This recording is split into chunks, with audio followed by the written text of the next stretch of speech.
Alright people, so welcome to Jumbo IS and welcome to our lecture series on current affairs. Now today we are going to cover economics related current affairs. So all the important news items from the past 1 week with respect to the topic of economics shall be covered in today's lecture. So today we are going to cover weekly current affairs from economics. Now if you have been following this lecture series for quite some time, you know this, that our pattern of covering current affairs is a little different. We have divided all your current affairs into subjects, and then we cover each and every subject, 1 week related current affairs with respect to that subject in one particular lecture. Okay, so this way it becomes really easy for you to integrate your current affairs with your static subjects as well if you cover current affairs subject wise. This is really important. Now today is the day for economics. So in the past 1 week, whatever important news items were there with respect to economics shall be covered in today's lecture. All right, so let's straight away dive into the lecture without further delay. So let's begin. So current affairs economics, June 2026, part 4. Why part 4? Because 1 month has 4 weeks and each subject for a month, for a particular month, will have 4 parts. Okay, so this is there. Now, what important news items, what important news events occurred in the past 1 week with respect to economics? Let's take a look at that. So topics to be covered in today's lecture. Number one topic is that Government of India has decided to shift to district level GDP. We have GDP for the entire country. We have GSDP for each and every state, gross state domestic product. And now we will have district domestic product, DDP. This will be really beneficial for economic planning. So we'll talk about this. Then recently, India has been elected as the Vice President of FATF, Financial Action Task Force. So it is important for us to know what FATF is and why this leadership position for India is a strategic win for India. We'll talk about this. Then the next news item is with respect to Bombay Stock Exchange, BSE Saatvik 100 Index. This index would be really beneficial for investors who want to invest in good companies, not just financially good companies, environmentally, socially good companies. That is why this index has been created. So we'll talk about this. And in the end, we'll talk about a mains related issue.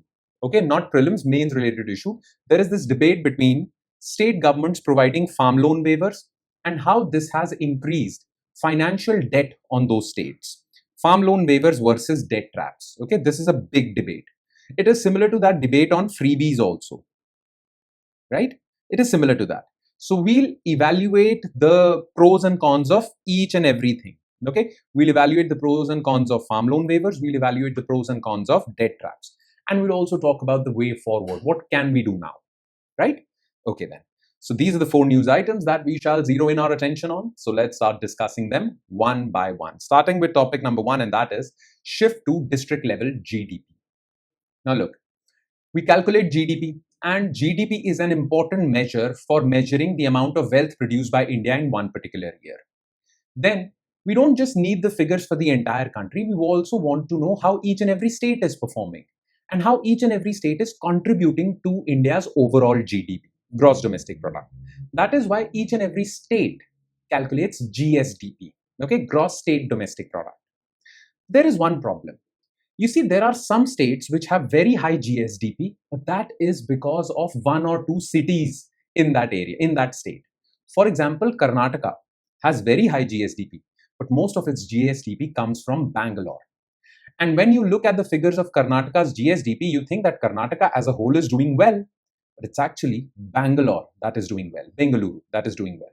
Same goes for Maharashtra also. It's Mumbai, Pune, Nashik. These 3 cities are doing really well. The rest of Maharashtra, or especially the Vidarbha region, it's not doing that well economically. Okay, so these intra-state differences between wealth, right? They need to be captured so that you can focus your energies, time, money, resources in these weaker districts of a particular state. Because when you calculate the entire GSDP of a state, the picture, you don't get the full picture. You need granular district level data as well. This would be really beneficial. And realizing the benefits of this thing, well, government, NSO, Ministry of Statistics and Program Implementation, listening to the advice given by Finance Commission, has come out with this thing also, the guidelines for this, as to how to calculate district level GDP, or as we say, district domestic product, DDP. So let's talk about this DDP, okay? And let's talk about the benefits of this DDP. right? And yes, calculating this DDP won't be that easy. There are going to be certain roadblocks. So let's discuss those roadblocks as well. Clear? So let's begin. So shift to district level GDP. Okay. So in line with the recommendations of Finance Commission and data-driven updates by National Statistical Office, which comes under Ministry of Statistics and Program Implementation, India has advanced structural guidelines to institutionalize uniform bottom-up estimation frameworks for district domestic product. So basically, India has released a formula that will be used to calculate DDP. And this formula is uniform across India. Okay, all districts will use this formula, these guidelines, to calculate their own district's DDP. This will give your economic planning a bottom-up approach. Okay, this directly supports the spirit of democratic decentralization. Yes, 73rd Amendment, Constitutional Amendment Act, which created Panchayati Raj institutions, 74th Constitutional Amendment Act, which created urban local bodies. Well, they were created so that power gets decentralized into these local bodies. Now, the spirit behind this constitutional amendment was that you empower each and every local body. Now, this is a step in that direction, financial decentralization. Okay, so this is a really good thing. Now, how do you compare? I mean, what is the difference between GSDP and DDP? So here's the difference. Subnational income hierarchy. Okay, so GSDP is at state level, DDP is at district level. GSDP basically calculates certain macro level indicators. This will be more micro, granular, localized wealth creation, district level wealth creation. Make sense? Now, why this shift matters? Why is this important? Why are we doing this? The transition to DDP statistics is driven by several critical governance and planning needs.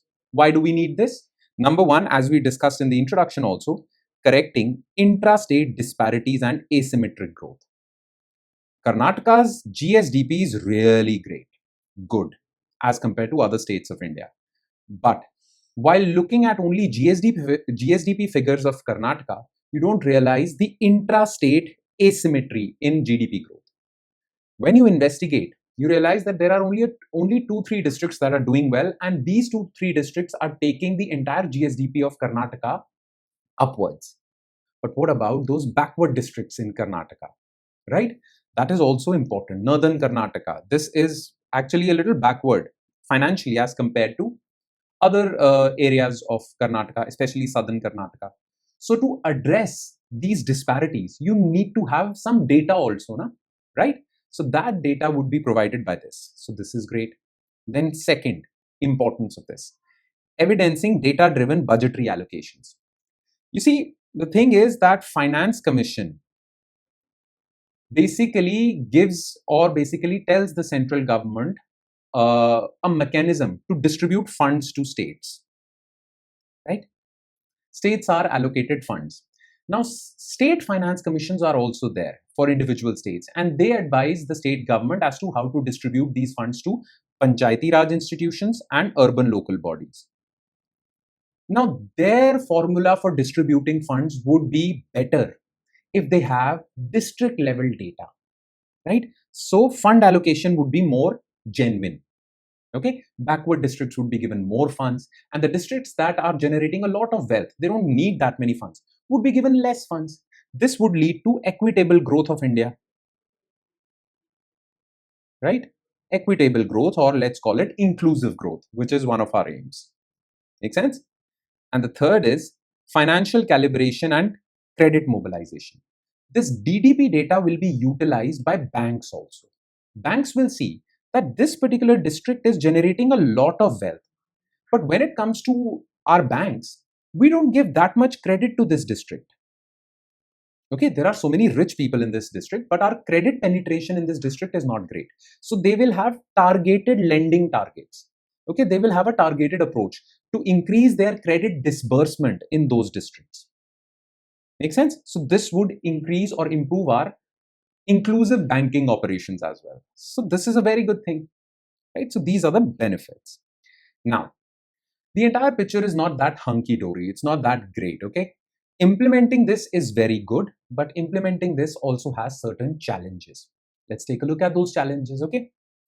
So these are those challenges. Okay, this first column talks about challenges. Okay, and this talks about it gives you a description of this challenge, and the third column talks about the impact of that challenge. So the first challenge is cross-border spillover. What is it? Multi-district corporations are there. Now, if there is a corporation which is multi-district, their wealth generation would be calculated in which district? There is a corporation which, well, has two headquarters. One in, let's suppose, Delhi, or let's talk about, one in Bengaluru. Okay, I'll give you a little less Delhi-centric example. And one in, well, let's say Bellary. Okay. Now, where would you use the wealth produced by this corporation?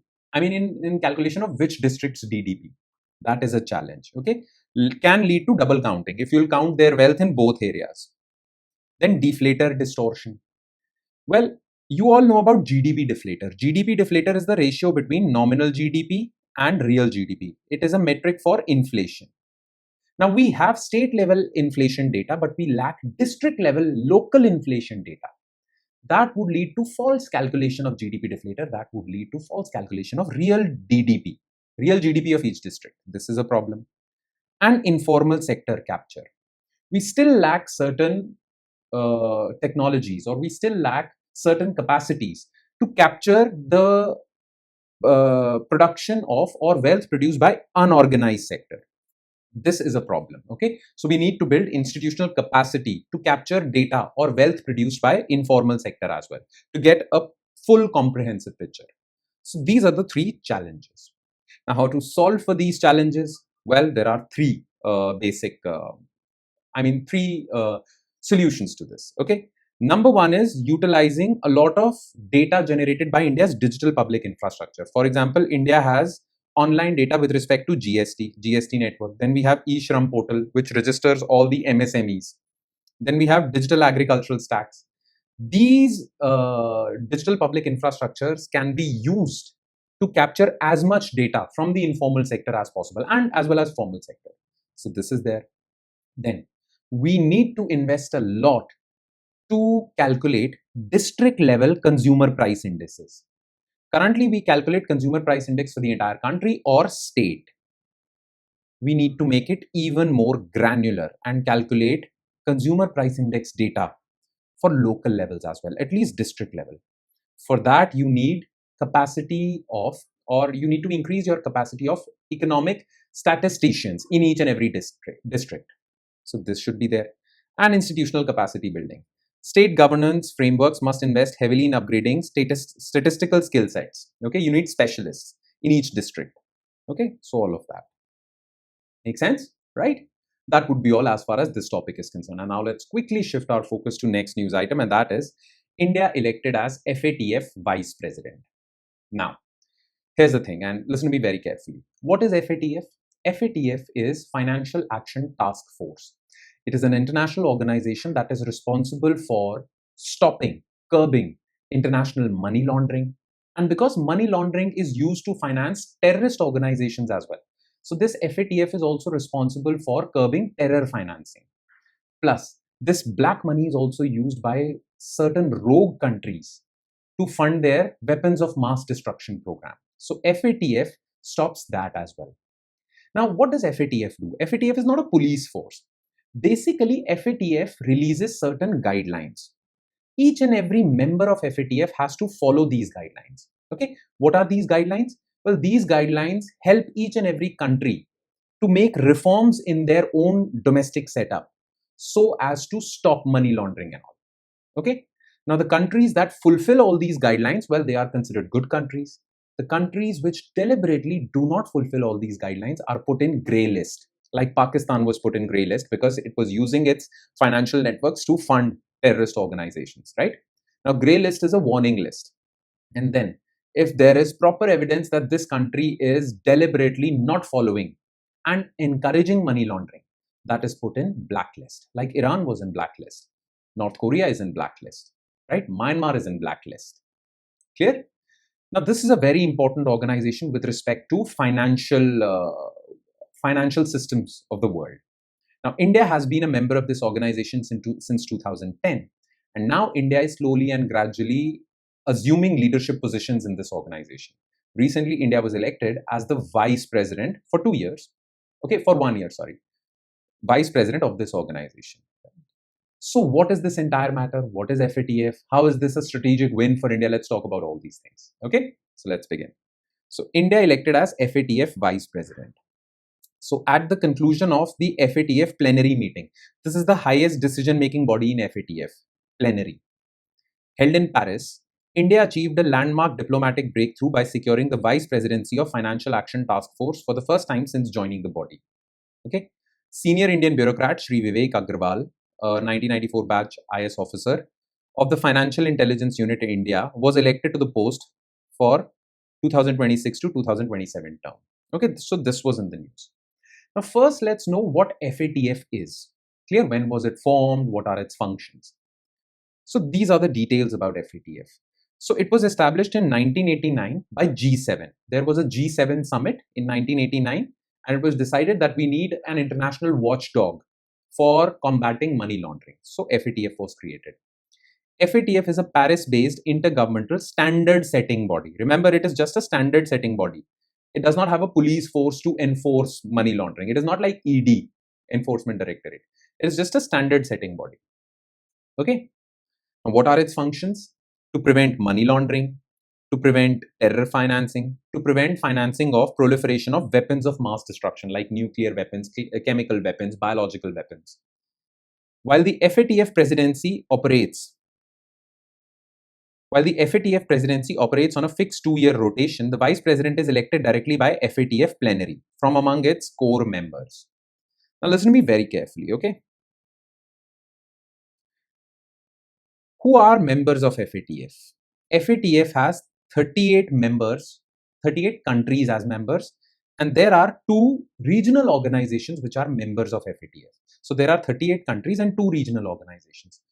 What are these regional organizations? There is one Gulf Cooperation Council and the other is European Union. These are 2 regional organizations which are members of FATF and 38 individual countries. So the total number of members of FATF is 40. Okay. Now, the presidency, the president of FATF, the country or the organization that is the president of FATF, their tenure is 2 years and they are not elected. The presidency is not decided through elections. It is given on a rotational basis. Okay. So rotational basis, everyone gets a chance to become the president of FATF. But for vice presidency, well, FATF plenary has elections. In those elections, all these 40 members choose a country to be the vice president. So in the latest FATF plenary session, India was chosen to be the vice president for 1 year. Vice presidency is for 1 year, presidency is for 2 years. There will come a time when India will also be the president of FATF through rotation. Make sense? Okay. The vice president is responsible for co-steering global priorities and managing operational assessments. Now, why was India chosen? Why do you think that all these 40 members voted for India? Surely India must have some goodwill among these nations. India must have done something to get this credit, right?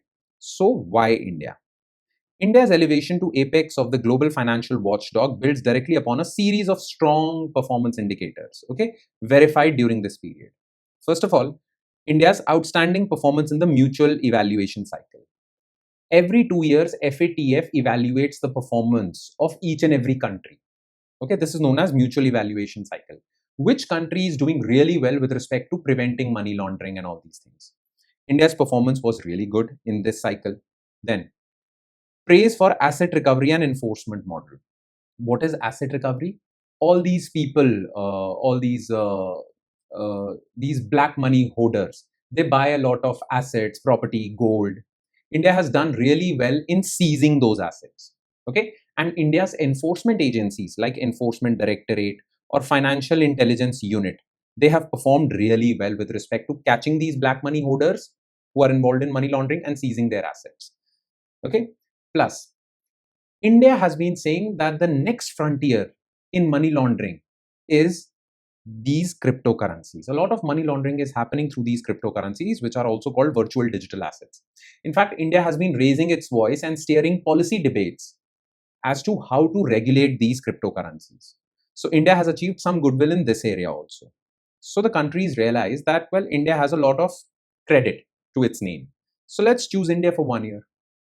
That is there. Clear? Now, what happened in this plenary session? This table is basically given in your notes. So do take a look at this. I mean, India assumed vice presidency. This happened. Then Algeria and Namibia were in the grey list. They have been removed. Okay.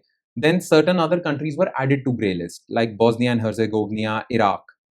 So all of this happened in the plenary session.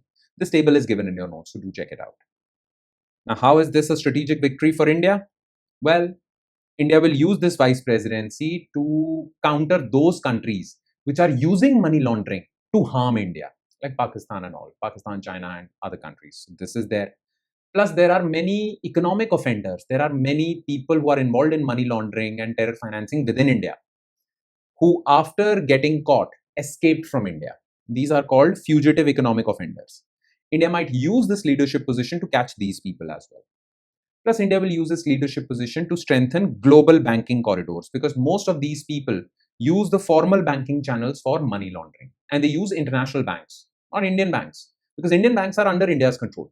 But other foreign banks which are not under India's control are used by anti-national people to do all of this money laundering and all. India will be able to keep tabs on these international banks as well. So this is there. Make sense? So yeah. Now let's quickly shift our focus to third news item, and that is launch of BSE Saatvik 100 index. Now what is BSE? Bombay Stock Exchange. Now Bombay Stock Exchange has various indices through which it measures the performance of various stocks. Now stocks are shares of these different listed companies. Okay, you must have heard about Sensex, Nifty. Now Sensex is an index of 30 big companies registered with Bombay Stock Exchange. Nifty is an index of performance of top 50 companies with National Stock Exchange. That is why it is Nifty. Okay. Now, these indices help investors to invest in Bombay Stock Exchange because they take a look at these indices and then make their investment decisions on that. Now, there is a new generation of investors who want to invest in good companies. Good companies means companies that are responsible environmentally, socially, and governance-wise, right? This is known as the ESG framework, environmental, social, governance. You want to invest in these companies, and you also want to make sure that these companies are earning some profit so that you gain money also. So these responsible companies are chosen by Bombay Stock Exchange, and they have created a separate index of these 100 good companies. These companies, or the name of the index, is called Saatvik 100 index. 100 means 100 companies, and Saatvik means, well, in Sanskrit, Saatvik means good, pure, or it is used in Ayurveda also. So basically, this is an index for responsible investors. So it has been recently launched by Bombay Stock Exchange. So let's take a look at this. Okay. So launch of BSE Saatvik 100 index. On June 19th, BSE index officially announced the launch of Saatvik 100, marking the establishment of India's first values-driven and ethics-based equity index. And this is not a new phenomenon. Okay, European countries, Western countries are already doing this. They have launched their own indices. Well, basically, Europe launched this criteria, environmental, social, and governance criteria. Okay, this ESG framework is for those companies who want to be responsible in these three areas.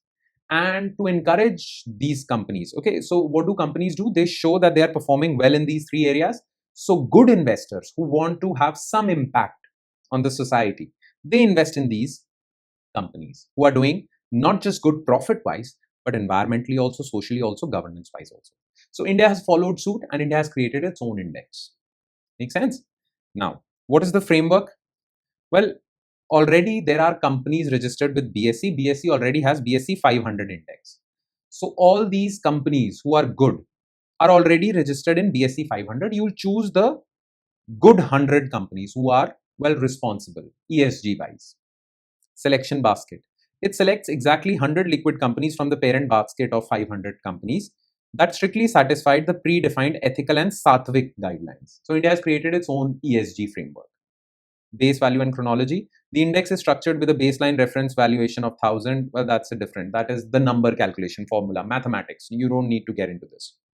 Okay. Just remember that this index follows market capitalization method. When we'll cover economics, you'll realize what is price weighted method and market capitalization method. For now, just remember this. Okay. Now, negative exclusion. Which companies would be excluded from this list? Companies involved in sin goods like alcohol, tobacco, gambling, vulgar entertainment, livestock, meat, poultry, leather, bioinjury, agrochemicals, pesticide companies, insecticide companies, companies that have some form of animal cruelty. These three categories of companies would be excluded from Saatvik index. Make sense?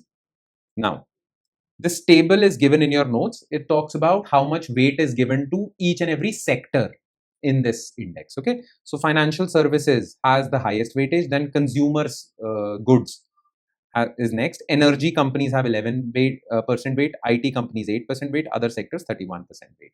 Weightage to each and every sector in this index of 100 companies. So maximum companies are from financial services. Okay.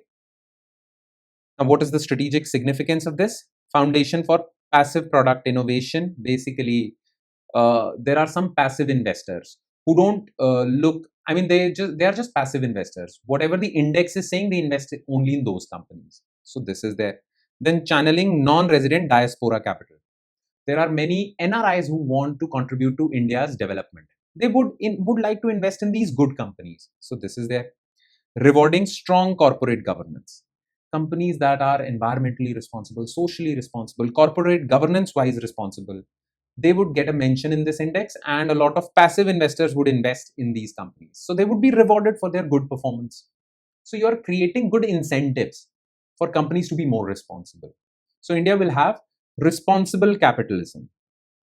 This is a very important keyword. Use this keyword in your answers. Responsible capitalism. Right? So this is the thing. All right.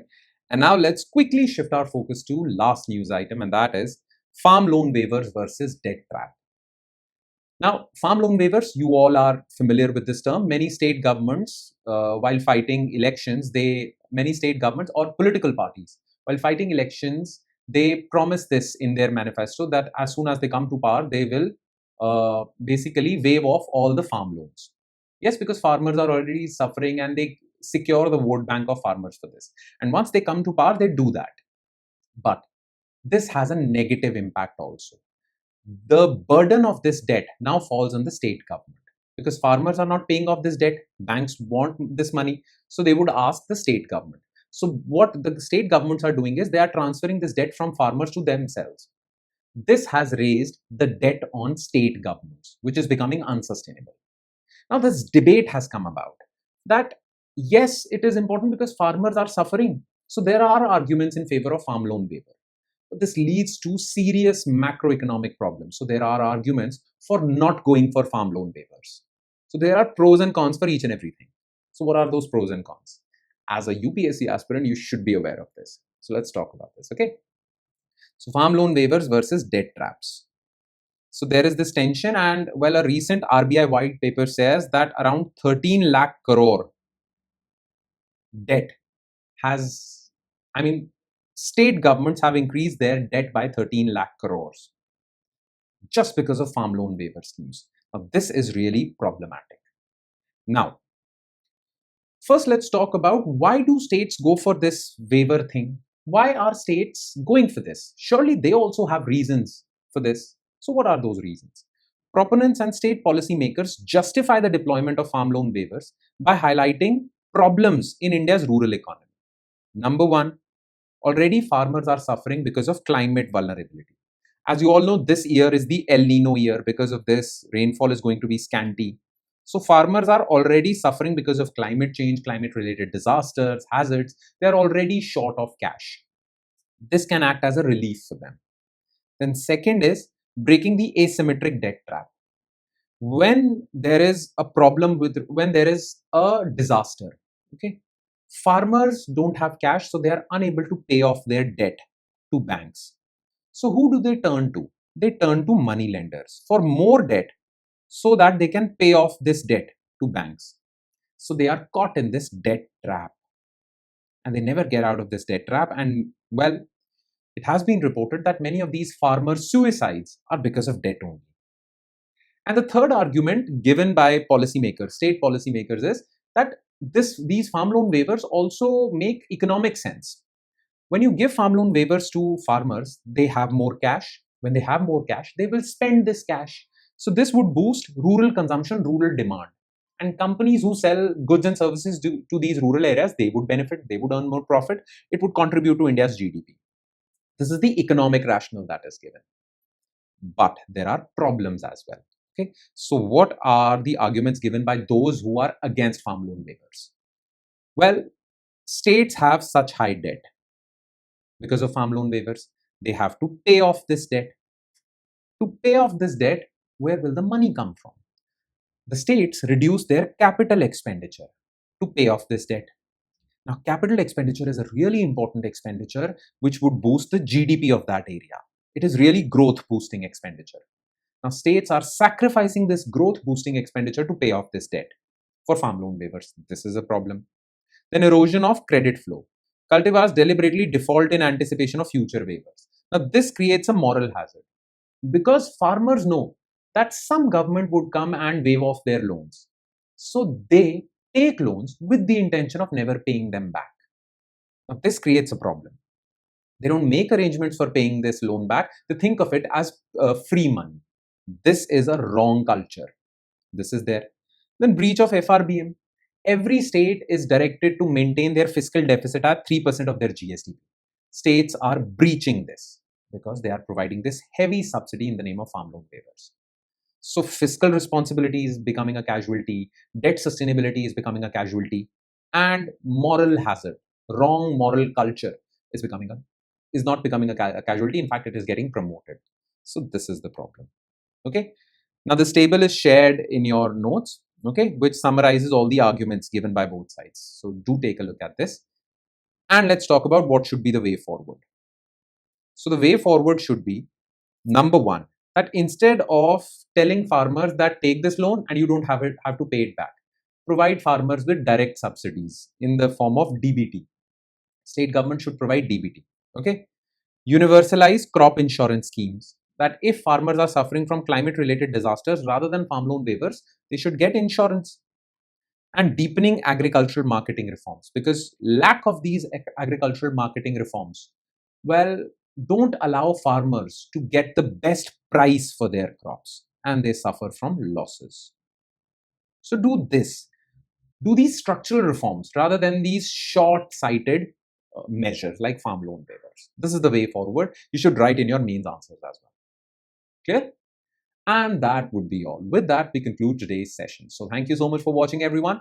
And I'm sure it has added value to your preparation. Now, to add more value, you have to do these two things. Number one, be consistent and regular with this lecture series. And number two, revise this lecture from the notes provided by us. These notes are shared on our Telegram channel, and the link to our Telegram channel is provided in the comment section below. So do check it out. Do not forget to do the necessary revision from this lecture. Otherwise, you'll forget these current affairs. Okay then. On that note, I shall take your leave with the promise of seeing you again with another set of news items. Thank you, everyone.